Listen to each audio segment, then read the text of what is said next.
Welcome to Inside Politics. I'm John King. Thank you for sharing your day with us. Democrats begin their aggressive new oversight of the president and his policies, and the president complains he is being harassed. Plus, negotiators report progress as they try to reach a deal to beef up border security and prevent another government shutdown. But they cannot answer the biggest question. If they do make a deal, will the president sign it? And Virginia faces political paralysis. The governor and attorney general face demands to resign over racist incidents decades ago. And a woman says the lieutenant governor sexually assaulted her in 2004. All three are Democrats, putting pressure on national party figures who take tough stands when it is a Republican in the bad headlines. I think there should be an investigation to determine what happened. But certainly her letter reads as it's quite detailed and suggests that there's credibility there. But there needs to be an investigation to determine what exactly happened. Back to the Virginia drama in a few moments, but we begin with what you might call Investigations, Inc., and with the president making clear he is not happy. House Democrats now have sweeping power, and today offers a curtain-raising glimpse of how they intend to use it to investigate the president and question his cabinet agencies. Today, hearings on the administration's family separation policy and on presidential tax returns and the question of whether Congress can compel their release. But the big marker comes from the Intelligence Committee, and its newly reconstituted probe into the president's potential links to Russia. The Democratic chairman, Adam Schiff, laying out 5 investigative areas of interest. They are broad, and they include if any foreign actors, not just Russians, hold leverage over the president and his associates. The president this morning taking to Twitter, saying Schiff and Democrats are guilty of, quote, presidential harassment. The Intelligence Committee chair says it's incumbent now on Democrats to find the facts. But listen here, Republican critics say this answer proves Chairman Schiff has already reached a verdict and is now hunting for evidence. We're going to get to the bottom of whether the Russians still possess financial leverage over the president. We would be negligent in not doing so. There were complaints about Devin Nunes when he ran this committee when the Republicans were in power. Let me introduce, I'm sorry, fellas, I was getting ahead of myself. With me to share their reporting and their insights, CNN's MJ Lee, Michael Scher with the New York Times, CNN's Phil Mattingly, and Tamara Keith with NPR. I was so excited to get to that. I was going to introduce my guests. Lunch is on me. The Democrats complained for 2 years. Devin Nunes was off on just off the rails, wasn't pursuing facts. Is there now a risk that the Democrats do the same thing? Let's start with Adam Schiff. Say, if Russia still has leverage over the president, where's the evidence Russia had leverage over the president? I know it's long been rumored, suspected, some financial dealings, but that's not in the public record.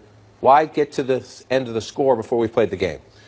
There's a lot of tension between the pressure that is on Democrats from their base, from the partisans who are so angry with what Trump has done over the last couple of years, who want them to finally take the power that they have and use it in a political way, and the pressure from the other side, which compels or would try to compel a sense of bipartisanship, especially in the intelligence community, which historically has operated prior to this administration, has operated in a real bipartisan way. And I think the people who are in power on those committees understand that at the end of the day, those investigations are more effective if they are bipartisan, because when they're not, you end up having the result of the Nunes committee or other committees where, when they've taken a partisan view, it doesn't go anywhere. It doesn't produce anything that's got any real lasting political impact. And I think that's the tension that they're trying to work out. Yeah, and I think it's tension that's felt by leadership without question. I think when you talk to members of leadership, you talk to their staff, they would like people to try and strike a balance, to take your time to do this the right way. And I think it's important to know that you can lay out the top lines of what you want an investigation to actually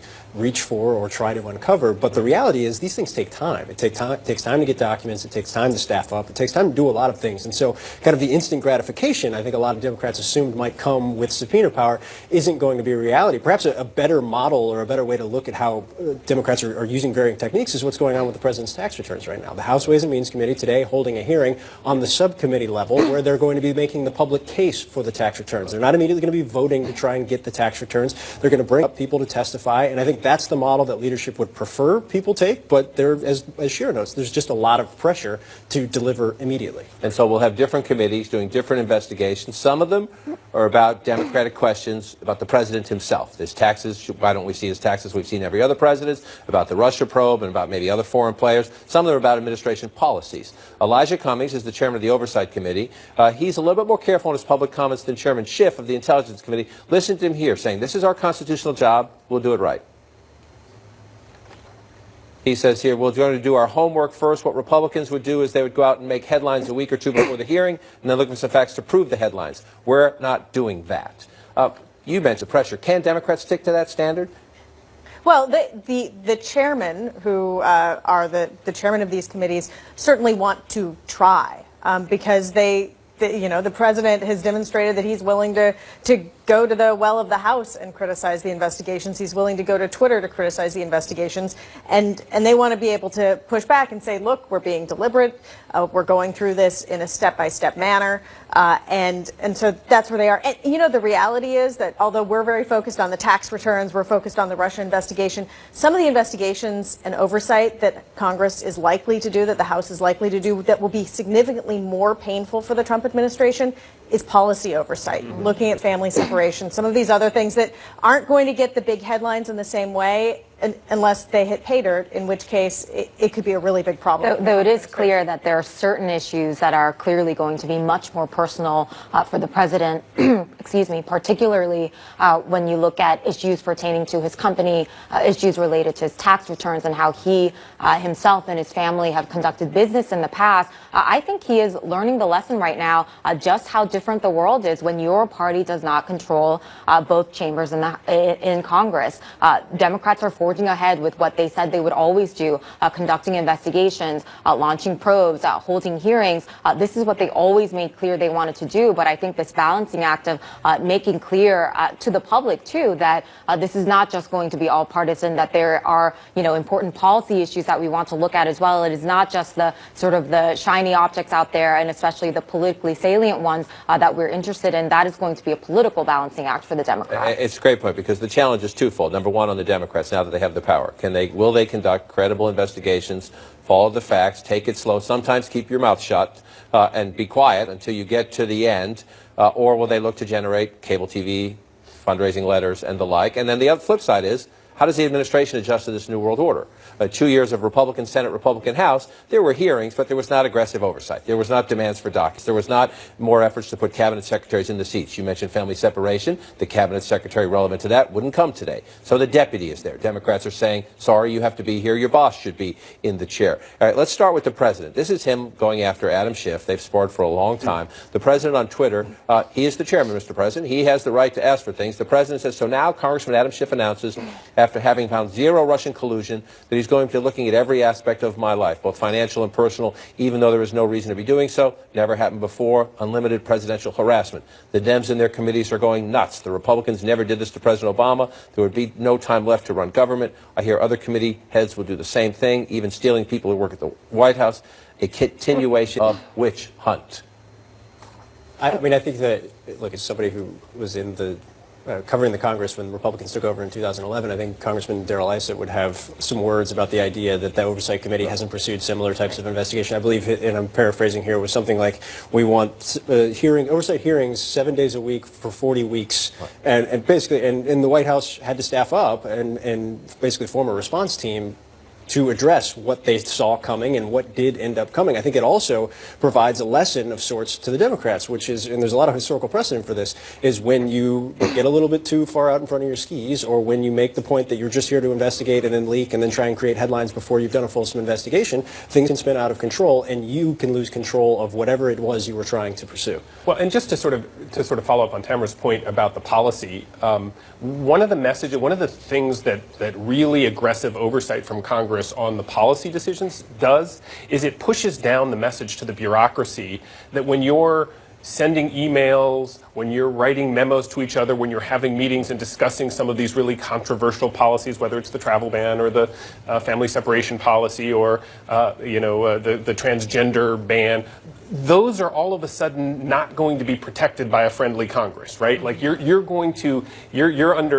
at risk of having that deliberative process exposed to the public, which for the first 2 years of the administration, they really didn't have much threat. I mean, there was reporters trying to do that, but they had Congress kind of steadfastly blocking those requests and not letting that stuff come out, and that won't happen anymore. And so the question is, does it get settled? A month from now, have people figured out the New World Order, or are we in combat for the next 2 years through the election, in the sense of Matthew Whitaker, the acting Attorney General? There's been some pushback to try to get him up to testify. Looks like that will happen, but the Democrats have a subpoena in their back pocket just in case he doesn't show up. Maxine Waters wants the Treasury Secretary, Steve Mnuchin, to come up to her financial committee to talk about Russia sanctions. Alex Azar, Secretary of Health and Human Services, they want him up there on some of these issues. The testament, they keep getting pushed back to the delays.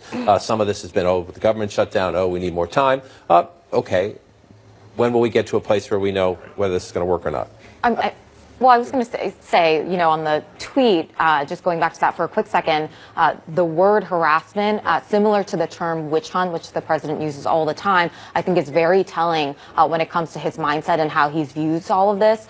He has spent the last 2 years not getting used to the idea of the political reality, and he, of course, is new to Washington, relatively speaking, that Congress is there to conduct oversight, and he has not had to really confront that until this moment. And I think when the starting point for the president is that he is constantly ticked off at the Democrats, that obviously doesn't bode well in terms of what we could see in the next 2 years in terms of Democrats and Republicans coming together and actually trying to get things done legislatively. And to your point about the familiar language, it's the president's effort to tell his supporters, whatever you hear, don't believe. That's what the president's trying to do. We'll circle back to this. Up next, to the president's pick to be the next Attorney General faces a key vote in just a little bit. But first, the former Attorney General, Jeff Sessions. Remember, this is him talking about how he lost the job.